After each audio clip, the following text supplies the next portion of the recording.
सतपाल जी पंजाब से। महाराज जी राधे राधे जी। महाराज जी, भक्ति मार्ग पर चल रहा हूं, मन की शुद्धता नहीं हो रही, मन की शुद्धता की कृपा करें। मन की शुद्धता का स्वरूप है विषय चिंतन ना होना। समझो, मन अशुद्ध विषय चिंतन और मन शुद्ध भगवत चिंतन, सीधी बातें हैं। जितना शरीर संसार भोगों का चिंतन होगा उतने ही मन अशुद्ध होगा, और जितना प्रभु का चिंतन होगा उतने ही मन शुद्ध होगा। प्रभु का चिंतन करना ही मुक्तावस्था है, जगत का चिंतन करना ही बंधन है। अब हम प्रयास करें भगवत चिंतन का, तो बहुत जन्म का अभ्यासी विषय चिंतन करने वाला मन बार बार विषय चिंतन में जाएगा। हम उसे हटाकर बार बार भगवत चिंतन में लगाएंगे, यही साधना है। और जब सिद्ध हो जाएगी तो मन जाना बंद कर देगा, श्री जी में लग जाएगा। हमें बिल्कुल परेशान नहीं होना। सबसे पहली बात, इस मार्ग के पथिक को उद्विग्न नहीं होना चाहिए, परेशान नहीं होना चाहिए कि अब मन नहीं लग। हमने खूब अनुभव किया इस मन की चाल को। ये अंदर की बातें कहते हैं। जैसे हम आज भजन बढ़िया हुआ ना, तो एक मन में ऐसा लगता है कि अच्छा, उसी अच्छाई में भागेगा, ये उसी अच्छाई में भागेगा और किसी सूक्ष्म विषय में फंसा देगा। और ये इतना चालबाज है, पूछो मत। मतलब इतना हितैषी बनेगा, इतना विश्वसनीय बनेगा, और ऐसे गड्ढे में गिराएगा कि यही लगेगा आत्महत्या कर लूं। पक्की बात कहता हूं, पक्की। अगर कोई पवित्र हृदय से बात सुनेगा तो उसको समझ में आ जाएगा। जो इसके अनुसार, वो बहुते मलिन हृदय वाले हों तो बात अलग है, नहीं जो इसके अनुसार चलते हैं ना, बहुत बेईमान है ये मन। सदैव हमको गिराने की ही कोशिश की, कभी उठाने की नहीं की। इसको जब देखा है तो ये हमारे नाश का ही कारण बना है, हमारे पतन का ही कारण बना है। हमें गिराने की कोशिश की है। गुरु प्रदत्त विवेक के द्वारा इसको जब पकड़ पाए, समझ पाए, ओहो, इसकी तो चाल ही है।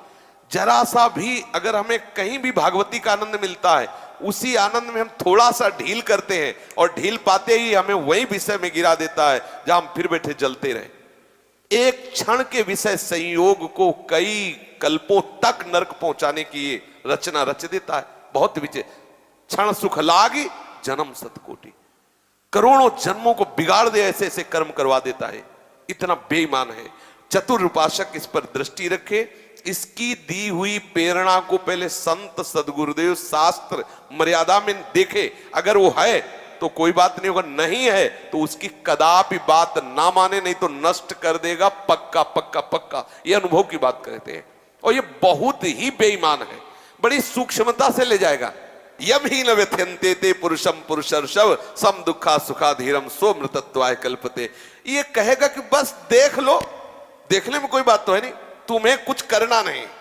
अब श्रीमान जी ने देखने में राजी किया, बस छू लो, फिर धीरे धीरे धीरे, और फिर इसके बाद जो फिर वही पश्चाताप कराता है, ऐसा मैंने क्यों किया। और ऐसा एक बार नहीं, हजारों बार ये हमको भ्रष्ट करता रहता है, हमको जलाता रहता है। गुरु कृपा से प्राप्त विवेक के द्वारा पकड़ मिल गई तो ये फिर शांत हो जाता है धीरे धीरे। इसलिए हमें पहली बात समस्त उपासकों से प्रार्थना है, ये 1 करोड़ बार गिरावे तो भी हताश मत होना। इस पर हमें विजय प्राप्त। 1 करोड़ बार मुझे फेल कर दे तो ऐसे नहीं होना कि अब क्या करूं, 1 करोड़ बार हार गया। इस पर हम विजय प्राप्त करेंगे, और ये बस में होगा।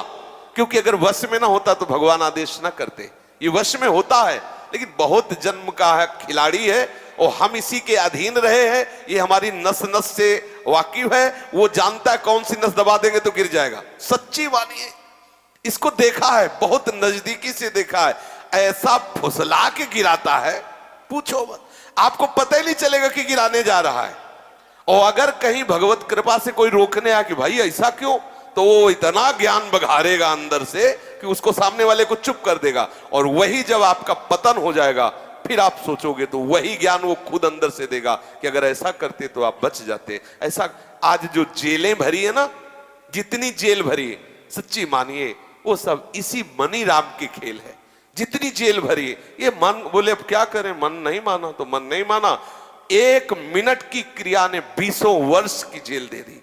ये मन बहुत विचित्र है, और जो इस विचित्र मन को मार ले वही जगत बंधनी हो जाता है, वही महात्मा हो जाता है। घबराने की बिल्कुल जरूरत नहीं।